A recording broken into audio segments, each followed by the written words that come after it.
côté. Il est en train de déstabiliser les provinces.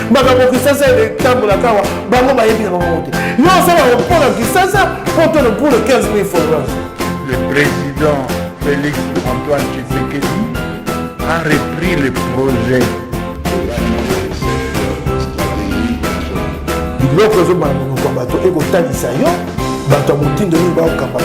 C'est la première fois que vous avez la vidéo dans le show à Bonneuf.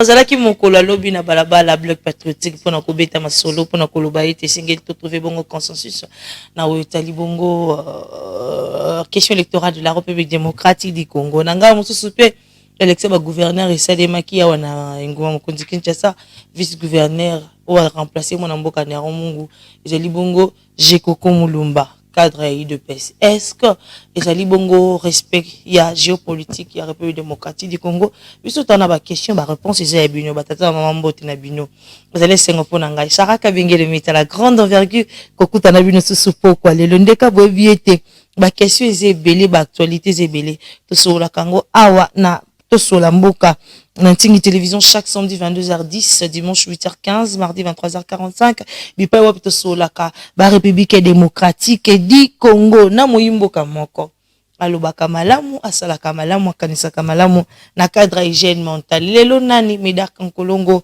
président national ya Congo en avant parti allié AFDC ya Bahati Lukwebo na yependa lelo toko sola mboka toko sola nini question élection ba gouverneur lelo pe na Congo central conflit et matima kati balobi ete ezali na ba corruption na kati bon biso tana ba question tokotala pe bongo question itali bongo marche ya bloc patriotique tokoloba pe makambo itali justice matata poni ope a lancé qui déjà depuis le 3 mars si je me trompe pas parti politique na yo wapi à cause de la candidat na présidentiel il y a 2023 bongo péta de siège et puis ça qui nungu poso penda uto bandeli ba député est baloba qui était sengeli balongolango mais quand même ça on a encore prorogé l'état de siège et to comment plutôt suki wapi ba question ezali ebele la loi électorale to robet appelle isolé ya mwana mboka Pierrot o wapi so bisika zali to kozoyeba te concrètement invité na biso pe ya mokwalelo komeka kosunga biso na information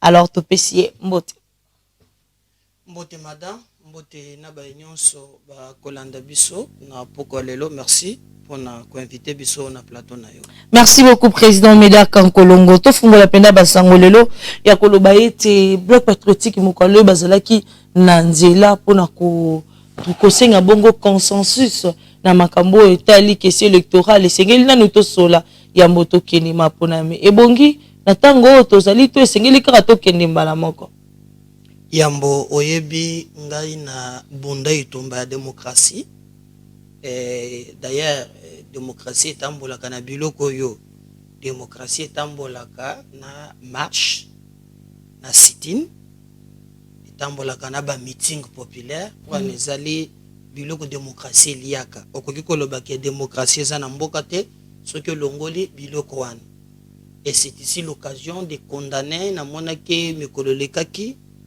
ba policier moko ba kendaki tina siège ya SID na kati batu bazotambola meni kokotela bango na kati kobeta bango ba gaz ngamu niti ndire ka songo azuli ngambe misa Tshisekedi ngamu à la fin et il faut pas dire ça quand même mais laissez ngana assumer maloba na ngati na la fin et comme akeno na Tshisekedi ça qui on a tué les gens en marche parce que ndeli kambo bande ko musuba zoluka.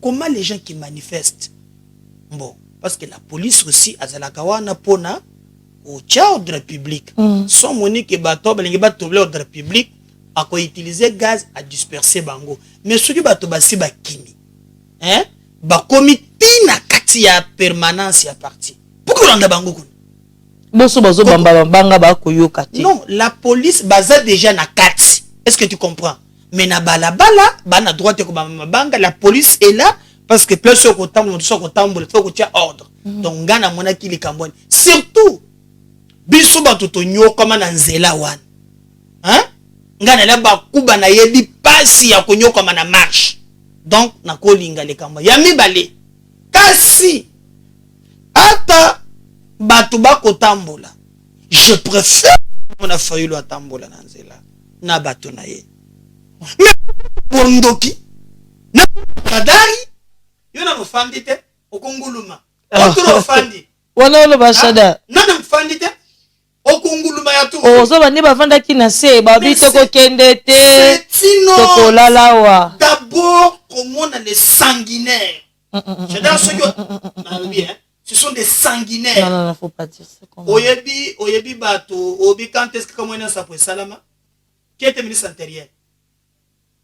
Hein? Oyebi Chanière à Maloko? Aux alaga en 2015, na loi Salama na parlement. On parle de quoi ici? Oyebi garçon bien de guerre aussi mo kendi chimanga. Oyebi Thérèse Kapangala. Oh, on veut nous distraire. Hein? On veut me distraire, bat.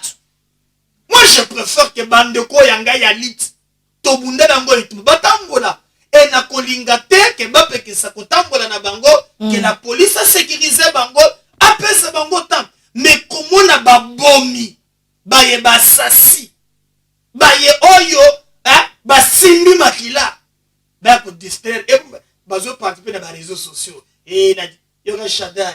Les dictateurs et Chilombo. Yo, nano fandi to konguluma. Oh, faut pas dire ça. Ngana se biso yo. O konguluma. Ces gens. Mais les gens réclament quand même qu'un consensus. Quels gens? Bazali ba congolais le quoi ils ont quand même droit de réclamer tant bas comme on a clarté. Pour bureau de Nika Dimeza contesté ou te bandeli. Ceux qui ba le bien te signé que. Oyebi ango koleka ngai. Oyebi ango. Oyebi ango bien te sitting nga que c'est même liboso seni. Pona koloba on ne veut pas du bureau kadima oyebi ndenge makambo esali manende bureau kadima ke kabola même na banganga nzambe kasi ceux qui consensus avec kozomate pesa bango pe temps ba réclamer bon comme on te pesa bango temps pour réclamer toro boko réclamer kwa ngunguluna moi ce qui m'intéresse na bande lususu ngana ko défendre bureau na ko défendre kadima te c'est ni eza parti politique te c'est ni bomba mituna na ye bazana kester moko kuna na kutsilinda bango communication o bazala na budget ba komilo bena na plateau ngaza pour défendre la CNT bazana ligne na bango moko budgétaire qui s'occupe de la communication ba ko te défendre ngana za makambo na te moi na ligne élection c'est la claire moi j'accepte que baye o yangai ba ko bundela élection crédible ba tambola nazo ngate action ba ko se greffer na Martin pote ba bossa ni saba congolais ndengi ba boma biso olanda ka procès chebe ona mona bongi sabato onda procès chebe ba ko biso keno ba kamata chebe yaye mutuna mwasi na bana na ye na chauffeur na ye bazana bazuya na sachet ça c'est les policiers vous êtes la barre alors bonjour manga ils c'est ces gens-là que vous m'appelez aujourd'hui qui va réclamer. D'ailleurs, gloire à Dieu, ils vont se dissoudre en 2023 comme un père. Cette histoire-là aussi, la Soria fait CCPPRD et aussi la Canada. C'est un truc autour d'argent, hein, autour des postes. Non. Ils sont restés constants plus que vous, de l'union sacrée, vous êtes inconstant. Bolongwa, bokene bino bobeta maboko pona bakabila batunyaso babeta maboko pona kabila bakati si bakomi yelelo ya papa Félix bakokene. Mais bango quand même quelques partisans partis à IDA FCC bazana constance fidèle à kabila depuis makambo banda tilelo. Olanda ki député moko Josué makambo lobaki. Ke bayena parlement Obogelanga papier président babwake na signé akimi wana bato baza constant ozana yo kana niveau bato bakoni na plénière wana oya électoral olando jango te Josué lekina lobiki ngana yeko fanda na ngana kati oleke na signé kana kim konya obogelanga ko signé akimi po kumina kume bazotanga nombre ya présence c'est ça te ba invalider ba pero na bayaga basi atali gota droite obogelanga ba signé akimi wala constant c'est yango wana Bagonyo va traverser cette histoire-là. Fait cesser. Et quoi ce qui dans 3 mois? Ba vie mende ba katisa na moyi ba nini nyomdo. Eh bazu qui pas côté la tansi matu. Bazu ko katisa ka. Le plus important. bayebake baye nyonso baboma ya génération na biso bakogangelaka bango kaka yango na biso Félix akeba na nzela ndenge police akokendaka na befona ba méthode moko eza tobondisa na Kabila abende ne kasongo matoi que la police va utiliser moyen oyo eza normal ya ko régler ordre public mais pas va utiliser les mêmes méthodes que nous avons utilisées du temps de Kabila. Ça moi je vais condamner. Ça moi je vais condamner. Militant, parce que personnellement j'avais suivi le général Silvano Kasonga Lobi était pekisa ki bango babimate mais bayo kité bakomi ko sala ba désordre pour sécuriser la population. La police est là pour maintenir ordre public. OK. Mais na lobby ba tomber na piège té. Et comme oh, tu sais que parce que ce qu'on cherche là est ça bibine. Il y a besoin de professionnalisme. Et comprendre les raisons là-bas, besoin de professionnalisme. Alors, Shadari yo fanda na se tour au Congoloma. À Congoloma, mais on sent qu'aujourd'hui moi namboka lelo bande ko na biso ya opposition to lo bango vérité.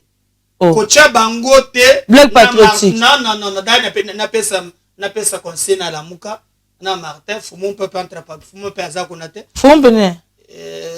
Muzito aza na ye kotukonate asa bango babwaki ko salie na bato ya Kabila. Je le félicite na kosenga na Martin na bande ko danga lamuka botika bato wana bana mbindo bato wana bana mekila ba congolais na maboko na bango et d'ailleurs je profite pour na koloba ke congolais ne sokotambola na bato wana za maudit.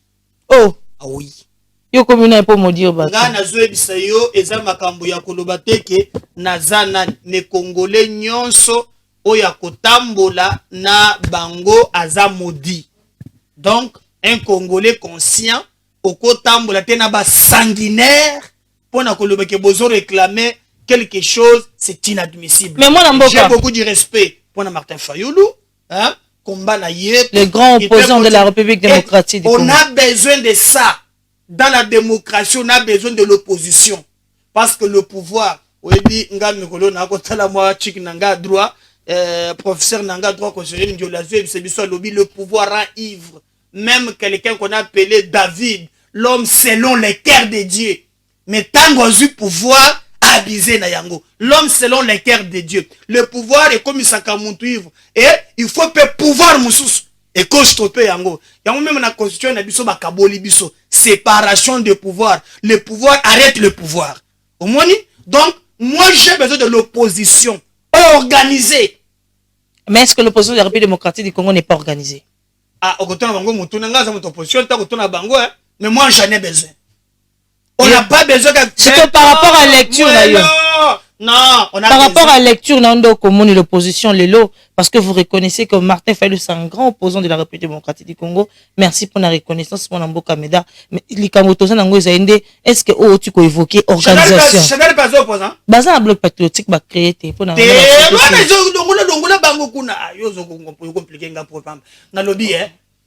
Martin Fayulu, bimani nzela wana ya basanguinaire. Alors, tout le banon likambo mon amboka. Lelo élection, consensus c'est ça trouvé té. Opposition ba boy ku ba robo ya kokende. Consensus ngol bani. Boyoka ni par rapport ya bureau c'est no bayoka. Bon, maman, yo za journaliste. Hein? Beaucoup takate na ba concept one.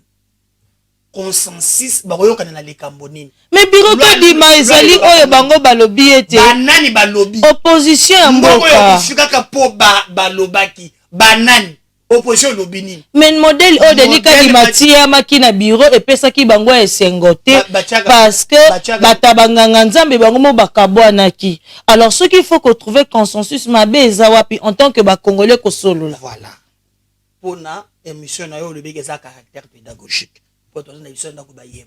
Bazwaka président ya seni ndengenini. Ba confession religieuse. Moto bato bayaka ba présenter kaka président na membre moko ya bureau ya plénière. Les organisations na ba parti politique majorité opposition bayaka ko présenter bato na bango. C'est ce qui a été fait. Contestation ezalaki ezaka toujours na démocratie. Mais nous avons vu même tango papa Mbongo bayoko yamba bango na monseigneur Utembi ya Senko alobaka tranché alobi c'est l'étape a été déjà franchie et comme conséquence ezala SCC ezala Senko bakendaki même pas ya citoyen ngoso kosenga ye apesa seni wana loi électorale pour être token d'élection. Le consensus sous base de la politique pour na ba poste. Donc baluka dialogue moko libanda ya ba institution. Biloko ne sengele sila. On a tué aussi pour na respecter ba mandat élection. Nous avons besoin des élections en 2023. Est-ce que c'est sérieux? Tu trouves un monsieur comme le Sanga Bonganga. Mikolo azoloba trop. Azaye moko. À cause du papier, nous, moi ou bien nous. Qui t'a dit de nous engager que nous, yozanan? Mazara, le Sanga Bonganga. Azaye moko. Pas mieux. Maman, est-ce français, non? Nous, nous. Faut que moi. Mais il y a cause au papier, nous. Comment on a TV dans la radio? Quand il dit nous, parce que ça est belé.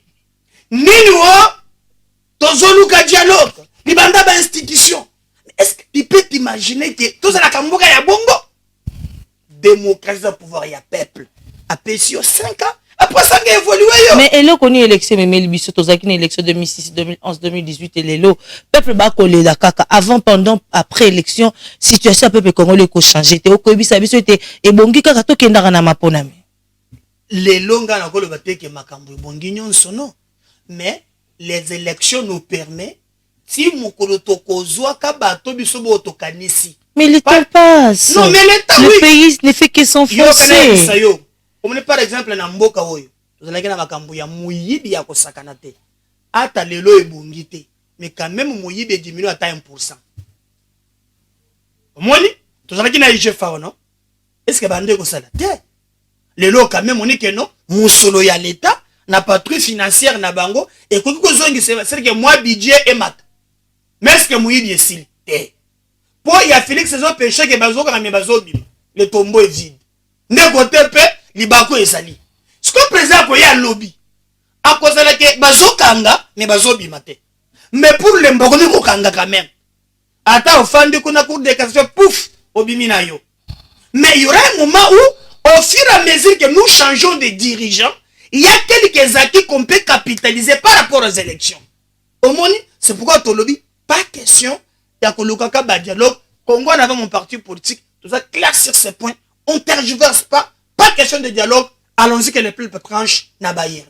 Ba peuple va trancher na Bayern kasimo na mboka lelo oyo lisolo katwande kobete question électorale ozo pesa pe muto passe na ba peuple congolais lelo tomoni mwana mboka matata pona bimisi parti politique officiel banda le 1er mai le but était yende candidat à 2023. Qu'est-ce qui se passe? Lelo matata pona komi wa bongi pour la République démocratique du Congo lecture les années en tant que politique. Voici quelques 10 grands projets qui ont été financés sous Premier ministre Matata Mponyo. Ah, talakaka, batienga tricage, mais na téléphone est quand même. Ah, au monique, yo monto compliqué ngamena, na ko récupérer. Téléphone est comme d'échanger. Té, eza na ko zoba du projet mais munga. Di projet wana, OK. Naza na bongisa ki yango.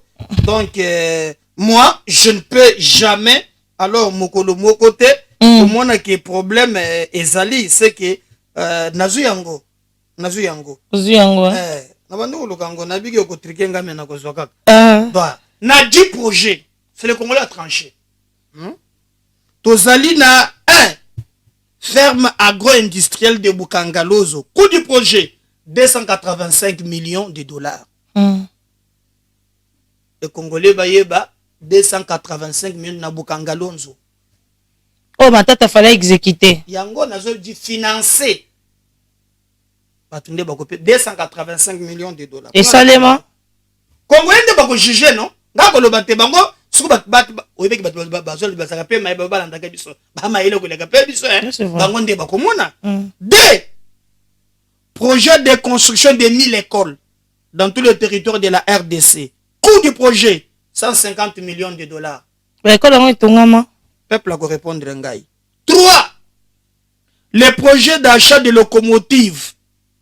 Coût du projet 545 millions de dollars. Binonda ba répondre na banda ko eponga minonga ko tshena ngaba ba commentaire te. Tout dans le projet de l'installation du fibre optique dans tout le territoire national. Coût du projet 480 millions de dollars. Les projets de réhabilitation des deux aéroports, l'aéroport d'Ndjili et de Luano. Coût du projet 555 millions de dollars. Le projet de révolution de la modernité. Coût du projet 2 millions de dollars. Le projet de construction des hôpitaux modernes. Coût du projet 354 millions de dollars. Le projet de construction des stades modernes. Le projet de construction des stades modernes dans tout le territoire de l'RDC. Écoute, il y a Bandal depuis. Il y a Bandal et stades municipaux, là, je me souviens. Mais matete basi ça pe na bangote. Ya Bandal, je prends que Babongola ngo kuzunde na yo kaka. Oh. Projet 280 millions de dollars. Les projets de construction et réhabilitation des universités, des centres professionnels. Coût du projet, 350 millions de dollars. Le projet de construction des barrages Katende et du barrage Inga 3. D'autres barrages. Coût du projet, 685 millions de dollars. Le coût global de ces 10 projets, on est dans les... ce qui ont totalisé 5 milliards 684 millions. Alors, Nakatina no Owan. Quand on a un projet, il fallait exécuter. Déjà,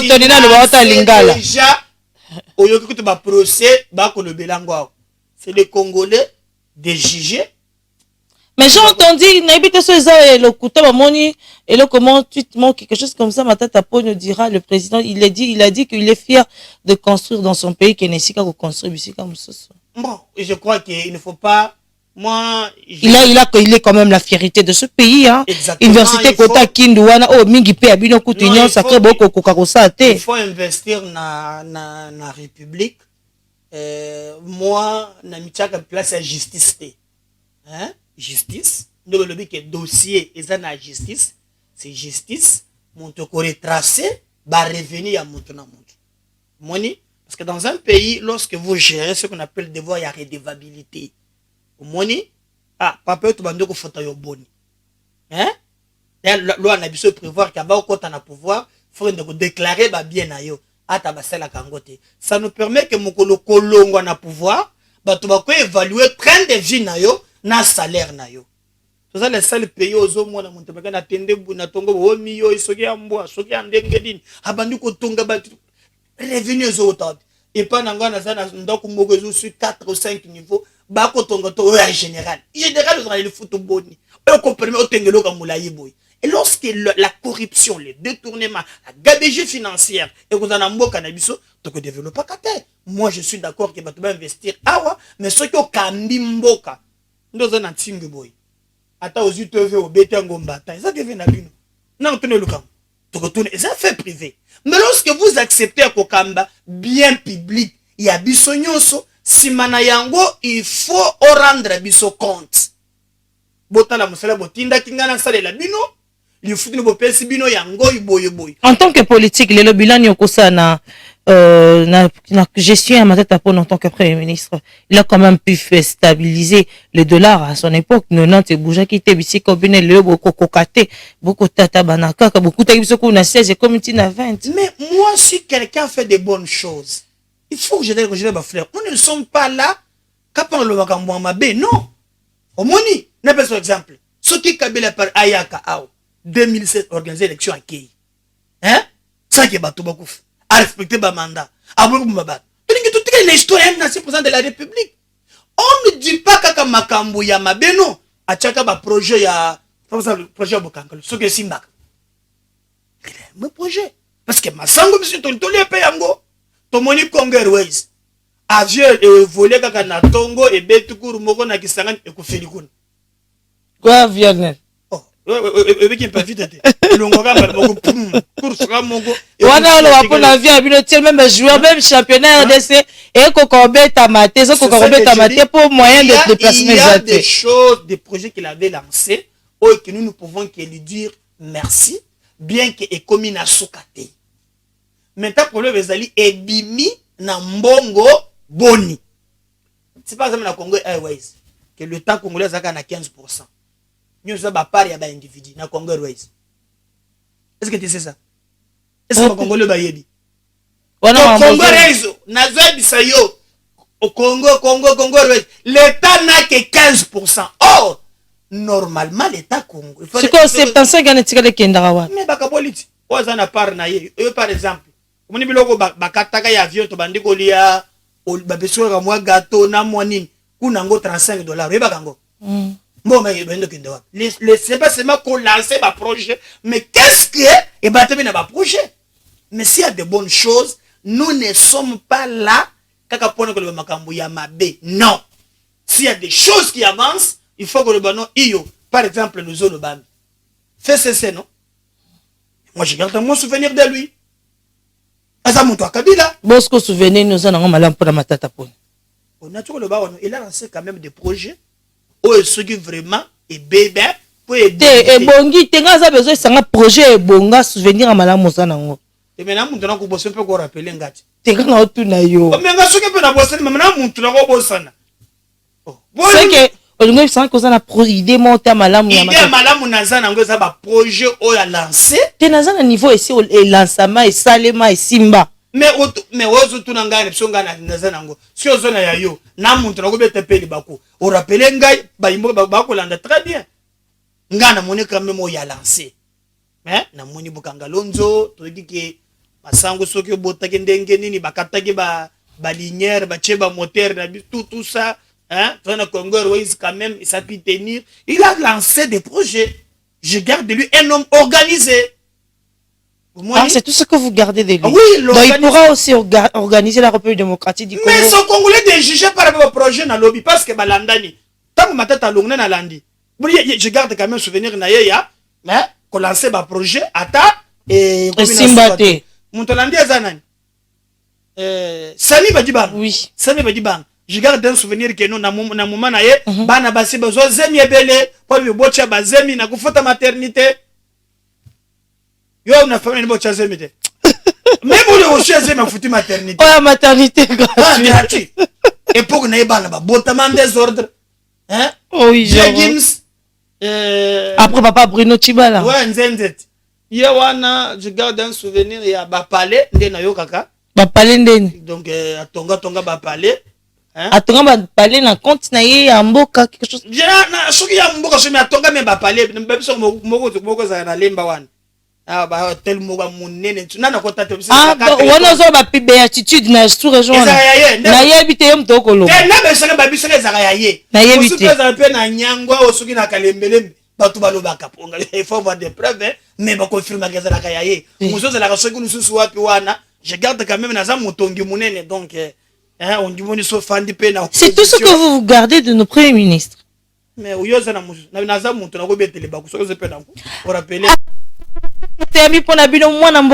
que président national, il y a Congo en avant, Zali Bongo parti allié na AFDC, parti Yabati, Lukwebo Zali sénateur président. Yasina. Alors, toi, tu commences à l'élection, le gouverneur Mingi, le Congo Mani, Baleli, surtout le Congo, on a capitale à Kinshasa, le but était, on est acquis dans l'élection, mais acquis dans la nomination. Le cas, il y a mon amboka Jeko, comme nous, spéculation des acquis, il y a des favori, peut te monnaie sur quarantaine, mais il y a quand même, t'as vu, 46, 48, on a dans moto, t'as voté pour la moto, et l'élection, le gouverneur est comme un système, il y a un mot d'ordre, tous allez vote libre, conscient, il y a un Congo Mani, moto na musuna kotu na mbalamoko, géopolitique, baloba qui était, et si quand ne rambo, on a qui s'engage qui ne Congo, karandazara, mais tout le monde botte moulou, bah, mon était que tribalisme, on a kabino moko, bah, non, on a libre, c'est pour y aller mi balé. Yo zana mituna balobaki banani ngo balobi moto moko ta lobby géopolitique banani balobi que géopolitique il faut quand même bezela quand même écrit quelque balobaki banani balobaki déjà sur base de là on ne peut pas quand même faire loi nini eloba bongo c'est ce que tu ce pays balobaki tuna bango banane balobaki okomona bango te. Ce pays ekufika ka balobaki banane bananas banane balobaki bon nana alobaki amona na kate. Ça c'est de 1. De 2. Moi je suis pas là. Tu sais ce que tu sais pesa biloko wana. Il faut que Zobatiba ait compétence. Omoni, est-ce qu'il est compétent ou non? Quand je prends Jekoko, na moni, na ngobila, na seki. Oh, on a ni. Tu l'as libéré. Oh, c'est que tu l'as libéré. Oh, tu l'as déjà. N'importe. Kanga monsieur oy. Hein? Kanga monsieur oy. Bombango. Côté de ceux qui sont liboso. Vrai gouverneur à Kozala. Jekoko Molumba. Ngobila va tomber. Pourquoi? D'abord, bakoye la ba dossier ebele. Atie qui concerne makambo mbongo. Oh, c'est là. Dans le but kanga mission oyo. Mais kolokoya ozong c'est lango batu. Jekoko kokuta dossier. Awa na Kinshasa. Ngobila Zoaka mbongo via ministre provincial de transport. Pas moins de 40 000 dollars que les motards payent chaque jour. Kaba moto zo mwana oyo. Nazana bordero moko oyo na kotana oyo na zuna ndenga equity bank oyo superviseur moko a kotisa une affaire ya 825 500 francs. So bongola en dollars, une affaire ba 420 dollars. Mais bazalaka au-delà ya 100 superviseurs. Si tu multiplies par jour. Mbongo wana tilelo zele kendaka balobaki bananasi. Dans cette ville de Kinshasa, nous avons plus de 70 000 taxis bis répertoriés et les caca. Moi, j'ai un chiffre à hôtel de ville qui paye chaque jour 2 000, 3 000 francs. En contrepartie, bakotonga parking. Si les lots, 3 ans yango et qui besoin kambongo na moi. Ce sont des millions. Dans cette ville de Kinshasa, et ça na mbongo. Quel le ministre des Finances Nicolas Kazadji a zopé sa ville 2 650 000 dollars chaque mois. Opération qui ne bopet. J'aurais appris que et bon moi mieux comme que non. Donc bien on a ba ONG il y a CCCC. C'est-à-dire que mbongo ana eko sala musarte parce que protocole d'accord le lobby avant ba pesa mbongo ya moi mususu et sengeli ba évaluer oyo déjà ya moi et les kaki soki basala kendengeni. Dans cette ville, je kokwa kokuta makambo ebele. Oyebilo ko boyela kina nerombungu. Bawelen. Ezala kike nerombungu azomona kile ebetaka likolo pup. Zandu pup. Mbongo parking pup. Atuna kotuna te. Mais je kokwa konjima te. Pour banda kotuna. Tango akobanda kotuna ngobila kolinga ba kokota wate. Oh! Ngobila ko renverser je kokote. Ponani. Parce que Ponani. voilà. L'IDPS n'a dit kangé monsieur c'est révélation. Na assemblée wana IDPS na 12 éli. Je kokwa uti na IDPS baza na base. Je kokwa za muntu ba masse. Oh mais gentil pas na ACP. Bisi ku de gouverneur. Kasi quand même yoko to wumelo ata député te. Ya bisi de gouverneur ACP ça va? Est-ce que ça te fait du bien?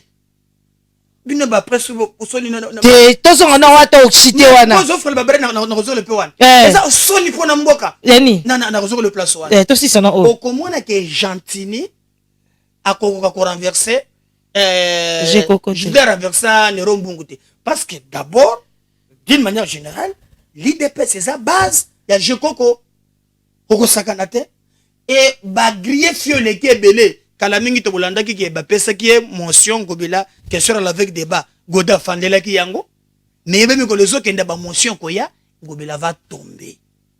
Et c'est le vice-gouverneur, je fais mon analyse na biso bomba na kosongo monsieur Mikolezo ya.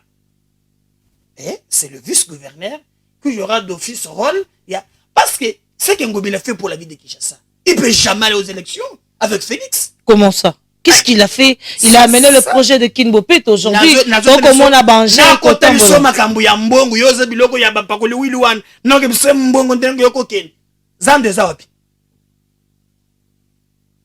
Tu vois qu'il va relancer. Ah, balobaki. C'est ça que tous ces pays, balobaki. Baby, c'est que officiellement. Mais bango, va lancer. Tu y habites. Bon, combien de fois relancer? C'est fier. C'est comme ça. Mais ces gens-là. Mais il y a l'ensemble provincial ici qui est censé contrôler. Comme chaque dimanche, bah, quand photo publier sur les réseaux sociaux. Hein? Bah, quand photo publier chaque dimanche. Mais allez-y vérifier ce qui se passe. Oh. Mutu na wana aussi Nzambe. Pamanga ko tamaka muna wana te. Mutu na nani? Wa ba nani président nani Godin Boy. Ngana ko mutu na ngai. Ngana lobi batu batala ngata go mo mutu te. Batala ka mutu mbo bakanga photo chaque. Tu sais sobre mutu ko miko l'extérieur, c'est qu'à l'intérieur il n'y a rien. Ngata ngi mutu te. Ngata ngi mutu. Mais batu batala na réseaux sociaux, mutu ba ko kanga ka photo chaque jour dimanche à cet âge là. Ba publier na réseaux sociaux. So mutu ko l'extérieur. C'est qu'intérieur et localité. Et moi, je peux vous dire, même président de la République, à cause de la fierté na Kinshasa. Pourquoi? Et comme mbombolo. Lelo ba mama wana bazana banda ko lelo. Moi je connais quelqu'un, à cela paralysie hein. Azo mbongo na banque, baye ba benga na bango, akyo ko futa te banque botole bugalo pango. Il a telengani alors que la marchandise na ye Bayeba kangizandu sans qu'on prévenir. Dans la conséquence, Lelo. J'ai du mal. Est-ce que vous savez que Bongoni école moko wenze? Je m'adresse au président. Soit na commune qui c'est plateau na Kabinda. École moko wenze na kwa non? Tango longole bato na za. Aye. Awo ba chaka ba manzanza na mabaya. Lelo batu Argentini. Batondi banda kwa matériaux durables. Ba locataire ba koti ba komi ko ba garantie école avenir ya bana Félix lancé gratuité mais est-ce que bana na ba kotanga te pourquoi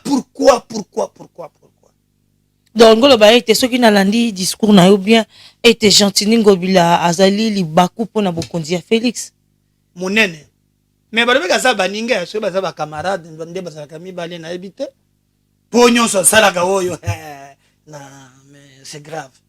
Mais le en tout cas on a Félix baza mais le président n'a pas d'amis, il faut pas dire ça là. Na lobi no ke basimbani makasi mama na ngai. Hein? Vous ba kamyo sina ko lobo mutoko tikango. Oyo mukana tongo moko boye na ville oyo batu baza na 90% des jeunes au chômage. O kangazando wana kaboyi. Tele aussi la presse boko sala musala na binote. Parce qu'il faut lui poser la question. Mais tu lancement des travaux. Il faut avoir pitié pour ce peuple qui n'ont rien. Et puis la politique, c'est pas, nous ne faisons pas. Quand on a la politique, c'est de l'apostolat. On n'est pas politique pour nous-mêmes. C'est là de servir. Oh, il y a plus de mbongo, qu'on a un concert chaque boutou, hein? Ba musicien. Non, la politique, c'est servir. Tu sais, le vrai modèle, il y a leadership, c'est Christ. Tu vois, lui qui était Dieu, mais il a accepté, il a mis quitter ça. Mais bien, on peut dire, bon, qui t'entend. Comment on a eu mon. Maman, vous êtes sanga mabakunga, na zomo na kanda epesa kanga makasta. On a kotala, nous tu vas sakana kana mbongo ya mboka. Par exemple, makambo ya wako ya kubina gouverneur. Comment yo cause la gouverneur ya Kinshasa? Tu te déplaces na Kinshasa, ok, na maindombe. Cause le sous campagne. Et puis qui est là-bas? Rita Bola. Bon, Rita Bola, ça est moi, quand même, nous sommes en train de militer pour la place de la femme au sein des institutions de la République. Ah, Rita Bola, maman. Ah, ça est donc, mbogo yo. Non, les place il faut que ça rapporte et le connu yo komuna et pas moi na mboka Rita Bola, bengue pe moi na maman. Dis-moi. Oh, baba yewa. Pongo bela kenda na park na fête ya nini ya nini si ya na concert ya Jube monaki après na kutono makamba yo so tu ni na répondre ngai wala batu nde bakoyeba nini Rita Bola mwana mama eba nganje mwana te ya na komi gouverneur kuna non seulement kazalaki awo hein akote tu sais kakotaki makala na Rita Bola mwana mama eba kakotaki makala na dossier ni ah makambo ya kanyaka akotaki bolo kwao makala Mais j'ai le Kwasika na Congo, tout le monde de la prison. Sikoyo. Tout le monde peut bien ça, et le Kwasika te. Sikoyo, mais Tout le monde a pu moi n'amboka vuli ba Congo za qui peut jouer à la parlement. Sony. Les deux dossiers justiciers. Sony. Ce n'est pas c'est la politique. C'est la politique. C'est la politique qui t'a C'est la politique au binobo et les biso parce que les biso union sacrée état de droit boy c'est que biso la démocratie mais bino de bozali ko bino boza aux affaires bino de sengé bo justifier les biso bo ko tout nanga ba question le cause muto opposition pendant que vous êtes du pouvoir. Quel pouvoir? Dans ce pouvoir ba wili ba konga ngai. Oboza pouvoir. Oza li FDC. Ouangani FDC. Na lobby hein. Ouangani FDC. On parle de makambu ya mboki tu es dans ma polémique inutile. On a ça la polémique qui t'est na moi je peux jamais. Même tu sais que yé moko po okutela ba FDC. Même tu sais que yé moko za président. Ce que ça makambu muyibi ya mboka ba congolais, moi je me pose à lui. Parce que pour politique pour nous là petit moko boya ba. Mais makambu nyo sona au dénoncer. Yango nazo télé na détention na kangote. Qui t'a dit ça? On a zongo belazo pe azala nyo secret. Yo so mestre na bato mino bazalaka. Soyo yambiye azamu aya béton moellon. C'est ça la politique. Non, on peut être dans un camp politique, mais l'intérêt du Congo est plus fort que nos partis politiques. Moi, je peux jamais supporter ça. Donc, Wili Bakonga, oye ozuna yo mbongo, hein? Ya bana na biso batang. Et puis ozui mbongo ya éducation. On te moko alobi, so lingo sa samboka, baby c'est éducation na bango. Tozolobi mboka ba zololo. Mboka ba bololé. Moi mboka medaka kolongo, to pena na dossier mususu. Je peux dire aux Congolais boy. Mais en conclusion, medaka kolongo je suis en politique pour combattre le mal. Côté nyon sekouti. Na ba nyon sake. Oui mais nyon sake, il dit que nga par exemple, tozo sala to vana ta na réunion. Ochenga pembeni ya Wili Bakonga. Mais bon, il faut bo kabola bitumba. Rango fanda pembeni na eta. Poloni. Bato kabola bitumba. Non, vous fanda te. Ah papa na, il faut quand même du respect. On parle makambo mboko yo sana ba conception mususu. Na za ba conception. Papa na biso bacha mbongo ya bana kelas. Yo zwa. Wale papa malamu. Yo na munoko tele, wo kota miyibi na muni mingi hein. Donc papa malamu. Sanga mutamuyibi. Mais yo papa na politique, ngana tunya motu. Papa na nga ya bongo te. Ngana tunya motu na politique. Par exemple ya papa, on peut se bana par exemple ya papa mabe. Papa tango zali esika. Hein? Zoni musolo ya mboka batela bien. Ah papa. Balobaka. La charité bien ordonnée commence par soi-même. Alors, merci beaucoup, mon amboka Meda Kankolongo, Azali Bongo président, il y a Congo en avant, Azali Bongo parti allié à AFDC, Azali au pouvoir, maintenant, Kamwande, Azali ko s'exprimer. Bon, to ebite, babete, politique, asika, baeli biso, mais bangonde bazape aux affaires, apé sakabiso, alors, moi, Namboka, journaliste, comme moi, honorable Nsing. Oh. Alors, moi namboka Meda Kankolongo toko beta lisolo état de siège. Lelo ba député ba otaki ko bima ba leki na progression otaki ko leka kuna. Na wa turo pe balingi ba bima.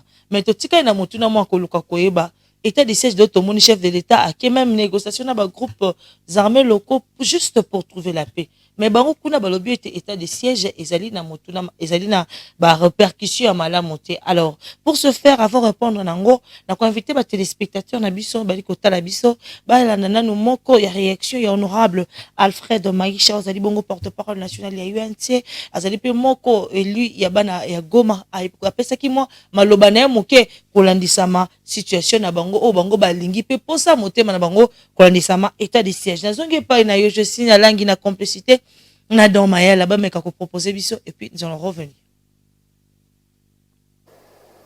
Non, nous ne sommes pas en protestation. Nous avons plutôt procédé à l'évaluation de l'état de siège à travers la Commission défense et sécurité de l'Assemblée nationale. Nous avons reçu un échange et en discussion avec tous les membres du gouvernement concernés par la gestion de l'état de siège. Nous avons confié du commandement militaire.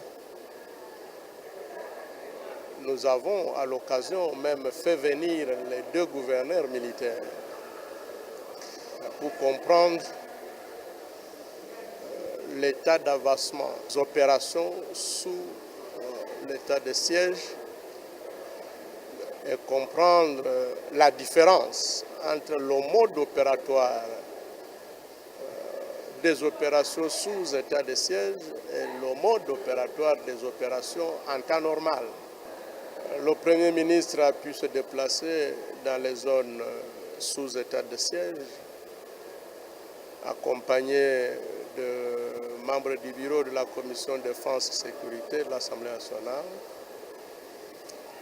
Le rapport que nous avons ne paraît pas nous faire convaincre que le gouvernement a pu prendre la mesure de la chose. Et c'est pour ça que nous bousculons ce gouvernement, parce qu'il n'est pas normal qu'on décrète un état de siège et que le gouvernement continue à gérer la res publica comme si de rien n'était. Donc, nous sommes en train de discuter avec toutes les institutions qui interviennent pour voir comment évoluer sur cet aspect. Les gens ont tort de laisser croire que quand il n'y a pas état de siège, l'armée ne travaille pas. Non. On a connu l'opération dite Artemis à Ituri. Il n'y avait pas état de siège. Mais c'était des opérations intenses et qui ont produit les effets. Mais aujourd'hui, nous avons l'impression que les autorités de l'état de siège... Voilà, de retour sur ce plateau, après comme ça, intervention, il y a honorable Alfred Maïcha Zalibongo, Elia Goma, Bipaiwa Pependa, à m'équiper kotia motono moke na makambo tel état de siège. Na isa kibide to yambi mwana mboka meda ko kolonga zali président national ya Congo en avant na NDP to ko beta masolo ya to sola mboka lelo mwana mboka meda ba député nationaux na biso ya Est République démocratique du Congo balobe te sengeli basukisa état de siège. Yo en tant que politique lecture nous ali ndenge nini et ba effort nyonso chef d'état liko sala pona ka koluka kimena Est République démocratique du Congo. Bon, moi je dois porter soutien na makambo ya Est. Ça fait longtemps que biloko wana ezali et mboso ko to alobaki moko ke bakite groupes armés la plupart bazolo bawana. Alors à bomba pe kombo na bango je sais pas pourquoi. Na yokaki dernièrement ki ADF moko atanga kombo ya député ili ya Beni ki ye muto apesa ka bango minduki na banini. Alors je sais pas ikambo sango za compliqué. Prosango na zeliti lelo ba sambisa yete ba sambisa na katimini makambo c'est très compliqué. Okotu na bango a état de siège ma Beni ni bango bazo mona rien.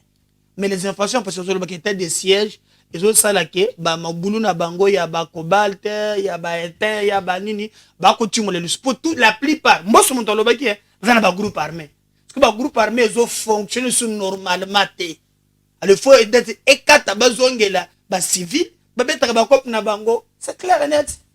Mais na yamba ki député moko ya Est le samedi passé kaka bisiko telemi na telema ki alobete état de siège ko tungisa bango pambate administration comme militaire et bloqué ba documents sont bloqués de liberté à population zali moto zo militaire mingi pona bien être ya population République démocratique du Congo mais tant liberté à peuple comme limité bakokite kolongola ngo état de siège pe alobete liberté ya ba minéraux na bango ndeza limité ngam tonazo mais to mona ki ba population à part na ko marché to mona ki bango ko réclamer te balongo l'état de siège za bango nde ba ko senga tu ne connais pas lobi mo te shedara za pe na bato na nzela wala bato manipulate yo ni bato normal yo za les comme na shadara na choba to kotambola na bato o de comme ça bato te Baba tona bango, les vrais problèmes c'est que l'état de siège est bloqué mafia na bango. Citoyen mbosala qui clair, chers collègues, quittez les groupes armés. Ba groupe armé na bango ezo sala li sous-souté. Na tout peu exemple moko na landa ki un élément oyo batanga ki député national eli ya Beni moko kombo ekiminga balobi ye muntu ravita ya kabiso ba ADF. Alors état de siège et comme ko sala ke ba ko tumbo le sous ba minéré na bango malamu te. C'est ça le problème. Alors, moi, je suis d'accord. Tu peux moi na souka penda, tu peux na souka. Moi, minute muke ticket biso. Je suis là na epte soko na image wana. Ya bande ko na biso balati chapeau ya rouge wana, brigade de l'IDPS na zo comprendre bande ko komona wana. Balobi te service soki de brigade IDPS, soki BSU biloko mo ndenge wana spécial soki brigade IDPS soki spécial biloko mo ndenge wana. Est-ce que tu entends la période de la coupe démocratie au biso tozali il faut sécuriser parti biloko mo quelque chose comme ça. Mon amboka. C'est fils mukoko. Fils mukoko. Mais faut que poya mona baza biloko ndengwana. Mais pour la taka bongo mais faut que zela ko tone fils mukoko na ba détail. Akoye jinaza na elema nebiata ni mutu ni makolo mwana na répondre mutu na yebite. Na yebiata lo mona ko lobati. Pona yebi na yebi angote. Avana ya nazana mfote na munengo ka ndenge wana.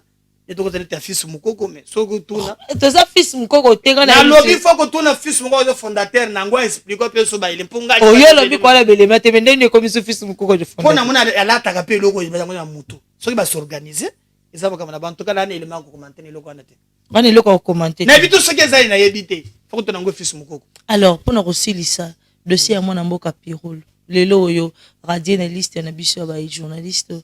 Lelo mingi ba ko commande ba ko condamné ba acte na ye mais ebele pe bande ko na biso ba ko loba ete Pioro a tonné kaka lobi mabe mais to apena ba misusu ba finga ba mama tchala mwana ba finga ba papa Christian glissa okendo ba finga ba tebele ba toucha pe ba personnalité à bateau mais on n'en parle pas. Pourquoi ils acharnement à sa personne ou quoi? Alors Sarah soki na yebaka yo te classe otanga na ngina kamo heureusement que j'ai beaucoup de respect pour na yo na yebi kirsis na yo même tu vas comprendre que ça mayele. On ne peut pas comparer un monsieur de Larry avec un journaliste professionnel. On y dit très bien que dans Moussala journaliste, avant qu'on paie sa info, le journaliste collecte, il traite et diffuse l'information. Mais un monsieur lambda, un monsieur de Larry, d'ailleurs, en communication, la foule n'a pas d'âme. Voilà. Donc, comment on peut comparer les deux là? Osons comparer mon toqué chic. Aïe, comment va traiter ta info?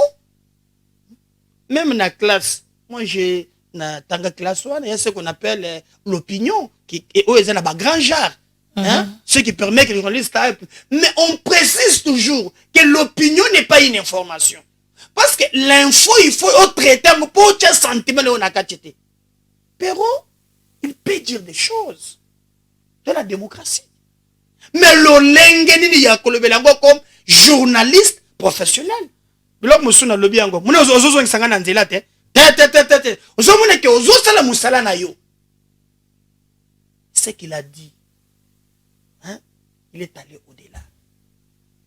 Mais aussi, ce que moi je peux dire, n'a regretté comment na makambo Jean-Marie Kasamba lobi. Président ya INPC. Oh non, alobi kaka makambo batu balobaka libanda ya caméra, on a fait ça Mobutu, on a fait ça Kabila. Pourquoi ramener Nyosuka na Kabila? Dans ce pays, pero kalamingi te vidéo moko zo circuler. Oui, azoloba ke soki lelo tokumi na liberté d'expression, c'est Tshisekedi. Il dit à Kasamba. Soki ezalaki na ta ya Kabila, mais na silise mission Kaleva Tokingai. Où il dit que Kabila a sa peste, Tshisekedi a sa malaria. C'est le même Péro. Vous avez vidéo où il dit clairement, non Jean-Marie Kassam. Alors, moi je pense que, moi je me battrai pour la liberté d'expression. Mon tunion soit critiqué na gouvernance. Il faut par exemple que nous na playa Nzela. Tshisekedi a échoué. Hein? Na li Kamboten. Oh non, libido so dindenge nini. Oh boy. Tu penses ça, hein, c'est bon. Hein, Meta. Donc, oza boyo ya minga na émission, hein? Oza na vie privée na yo. C'est pas aux journalistes, oza mwana ya papa na mama na yo, oza yaya, hein? Ya baleki, oza la semeki ya mutu. Oza na chéri na yo. Si on a une émission na bandama. Meta, est-ce que c'est normal? Donc, tout m'est permis, mais tout n'est pas utile.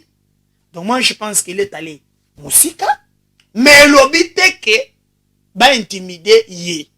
esengelaki soki mbeba ezali batika justice ezala. On ne répond pas le mal par le mal. Comme Bandepi Kofinga ye. Bandeko comme Kofinga Balobi il sort avec sa petite sœur, quelque chose comme ça. Nga ko confirmé wana te omoni Diabo pe ko makatro hein. J'aurais appris aussi que non abimaki soki na ndeko na yo moi c'est na yo kaki yango asali AVC. Bon, il y a trop de choses. Moi je passe cette info et je peux pas les confirmer. Seulement je condamne sur la gouvernance. Maman, nga moko na tu ko critiquer ou non? Ko critiquer na gouvernance, je suis d'accord. OK.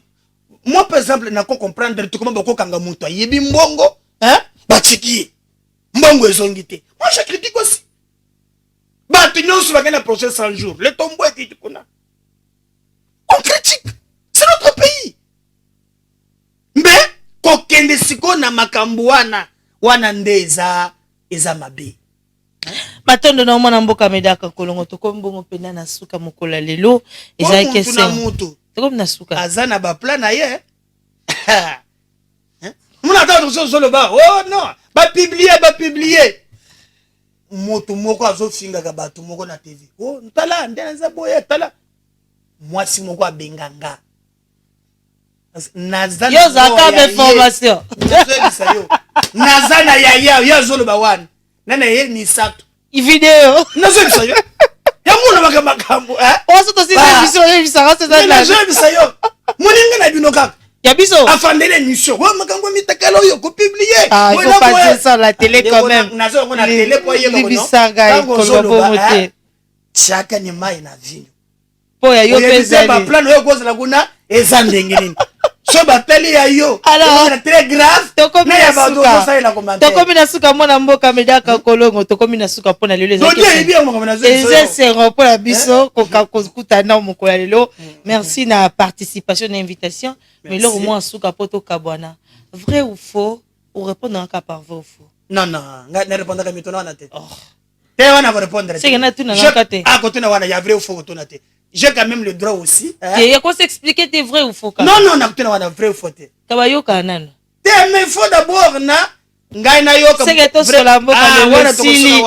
Tomani bongo samedi 22h10, dimanche 8h15, mardi 23h45. Bipa yo to sur la kamboka le numéro.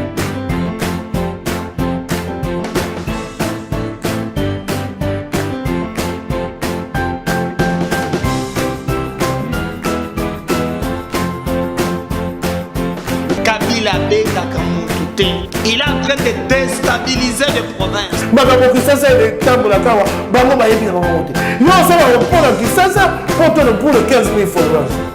président Félix Antoine Tshisekedi a repris le projet.